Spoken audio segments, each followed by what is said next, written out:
da mão, vocês falam que ele Mas falhou. olha a situação do time do Cássio, olha Primeiro o que acumulado. você está sendo injusto comigo, porque Ah, é? eu defendi o Cássio o tempo inteiro aqui. Então peço desculpas para o amigo. Você há de Tá se com moral, recordar tá disso. com moral, tá com moral. Segundo que ele falha, como todo goleiro falha. E ele assumiu as falhas. Sim. É importante que você coloque aí. Mas não acho que tenha sido falha aí do Jandrei, não. O chute foi difícil de pegar mesmo. Muito forte. Estava longe de onde ele estava. Não vi falha, não. Agora, foi Voltando ao talvez a única vez que o Águia chegou no ataque no jogo inteiro. Mais felicidade no chute. O Águia já estava um homem a menos, inclusive. E tem uma estatística que eu gosto muito, uma medição que é a seguinte. O número de ações desempenhadas em cada terço do campo, somando as duas equipes. No terço de ataque do Águia ontem, só 10% das ações do jogo aconteceram. Sendo que 40% foram no terço ofensivo do São Paulo. Ou seja, o São Paulo jogou o tempo todo no ataque. O Águia quase não foi. Quando foi, acertou esse chute aí e faz parte. E eu acho que a diferença para o jogo do Flamengo é justamente esse comportamento do São Paulo de se colocar ali como dono proprietário da partida. Com muito respeito ao adversário, mas assim, você tem um trabalho ali acontecendo, os jogadores, inclusive, acho que o treinador chega e mantém essa briga, entre aspas, pela vaga no time, então você coloca o jogador ali num outro momento, né? Até para poder desempenhar.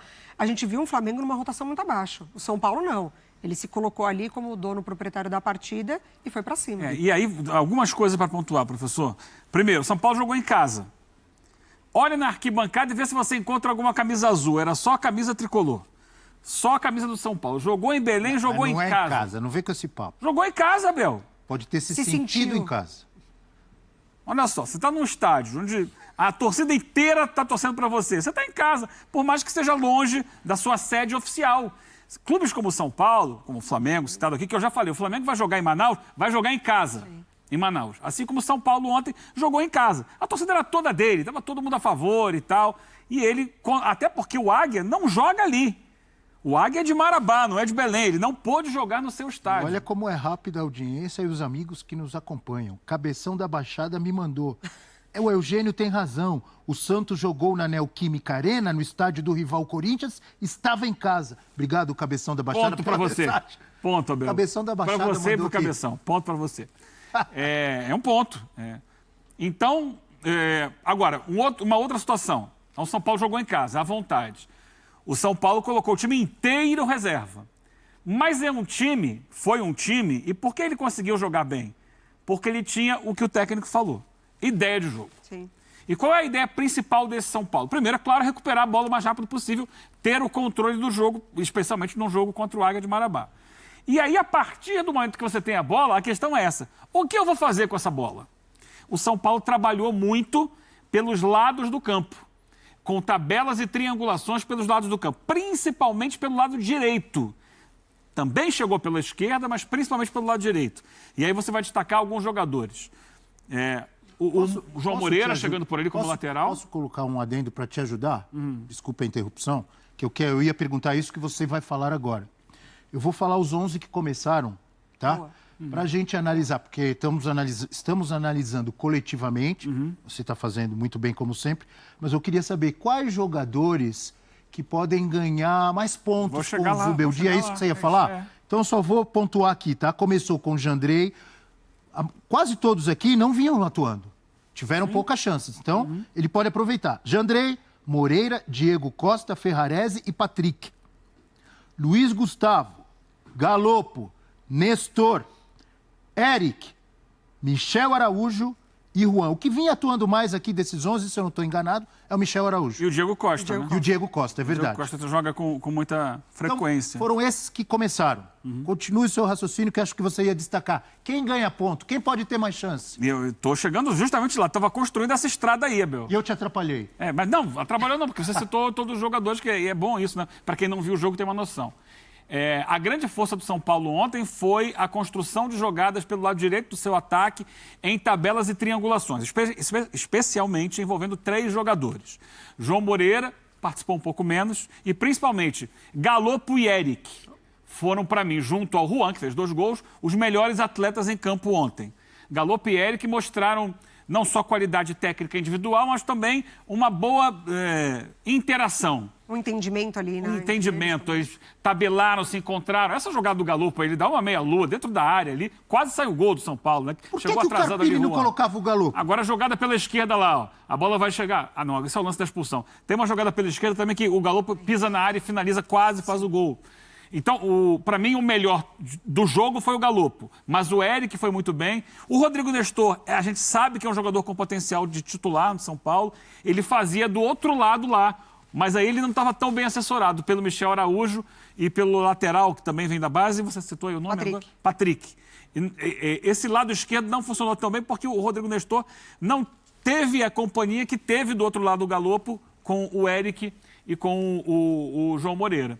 Então, e ali, dando a sustentação para que esse time jogasse do meio para frente, a presença do Luiz Gustavo, que é aquela garantia da experiência, da pegada no meio de campo, da marcação. Falei, joguem, meninos, joguem que eu tô aqui segurando a Se precisar, onda. eu chego, né? É isso. Como o gol dele. Se precisar, Chegou eu no chego. gol. E essa construção de jogada pelo lado, Abel, olha só que maravilha. Eu acho lindo esse gol. Quando você vai na linha de fundo e cruza.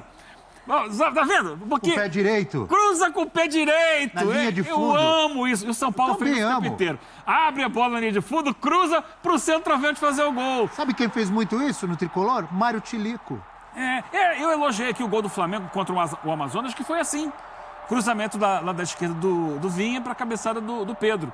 Só que o Flamengo fez o gol e não repetiu mais a jogada o jogo inteiro. O São Paulo não, o tempo inteiro. Tabela, triangula, infiltra na área, olha aí, mais uma agora. E cruza. Esse cruzamento foi rasteiro. Mas isso beneficia o centroavante. Então o Juan foi beneficiado. Ele fez 2 gols, poderia ter feito até mais. Não soube aproveitar todas as oportunidades. Mas teve uma atuação marcante em função disso. Agora, imagina se é o Caleri.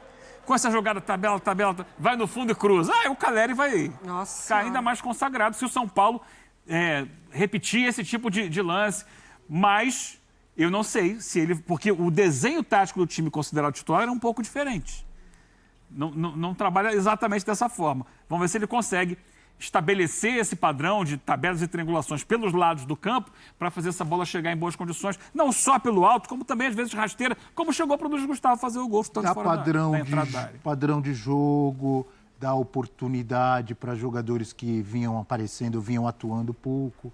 O poupar, não poupar, usar reservas, entrar com o time misto, tem coisas boas e coisas ruins. Tem vantagens e desvantagens. Mas muita gente, todos nós, eu estou me incluindo, muitas vezes a gente analisa só pelo resultado. Torcedor, ganhou. Tá tudo ótimo, ninguém reclama. Perdeu, por que poupou? Por que isso? Por que aquilo? Mas ontem o São Paulo poupou o time inteiro, só que o time que entrou mostrou qualidade.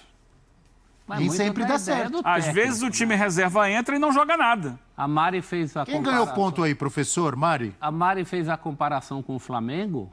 Muitos dos males do Flamengo hoje também são por causa do jeito que o técnico pensa a vida. O técnico do Flamengo, a gente fala aqui a semana inteira, não sai de casa sem guarda-chuva. E não é o que está acontecendo com o São Paulo. O São Paulo tem hoje, com o time reserva, uma resposta de jogo que com o Carpini não tinha com o titular. A verdade é essa. Não sei se é desmotivação, não sei se é a convivência, não sei se são as ideias, mas o fato é que o São Paulo não apresentava isso.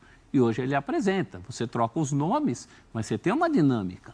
O técnico falou sobre isso. Assim como no caso do Flamengo também você tem muito daquilo, aquele freio de mão puxado, tem a ver com as ideias do técnico. Eu acho que é inevitável não pensar na vivência de futebol do Zubeldia.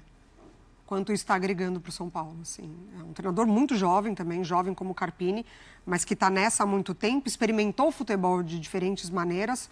Ontem, quando ele vem na coletiva e ele fala sobre como é jogar Copas, Copa da Argentina, Copa do Brasil, ele cita algumas, né? Eu acho isso muito importante, acho isso fundamental para o São Paulo. Maneiras e lugares, né, Mari? Isso. Esse cara é rodado. Ele experimentou muita coisa, né? Ele já viu coisas em lugares diferentes que o Carpini ainda não viu. E ele tem uma experiência aliada à juventude ainda, né? Aí eu sou obrigado a parabenizar o Eugênio, porque o Eugênio foi um dos únicos, se não o único, o primeiro a dizer, quando o Carpini foi contratado, nesta cadeira o Eugênio falou, não é um técnico com experiência e preparado para pegar a bucha, que é a pressão que é dirigir o São Paulo num ano que o São Paulo está voltando à Libertadores, etc, etc, etc. Falou ou não falou antes? Muito obrigado pela recordação, Abel. Quando é para cornetar, eu corneto. Quando é para elogiar, eu elogio. E quando o Carpini foi contratado, quando o Zubeldia foi contratado? Eu estava acompanhando sua aula ali. Você falou, não lembro. Falei que ele tinha condições de dar um padrão de jogo, de conduzir o São Paulo pela experiência que ele já tinha, apesar de ser jovem. É isso. E pelo momento da carreira dele, que é o melhor momento. O ano passado foi o melhor ano da carreira do Zubeldia. Ele foi campeão da Copa Sul-Americana e campeão equatoriano. Ele está em alta. Sim. Ele está com motivação, ele está com moral, ele está com muita confiança para desenvolver o trabalho. É tudo que precisa um técnico para assumir um gigante como é o São Paulo. Chegou tarde. Se tivesse chegado no início do ano, o São Paulo é verdade. Até tentou. Sim. Ele não quis. Se tivesse chegado no início do ano, o São Paulo estaria hoje com outra cara, talvez tivesse até mais confortável, conquistado né?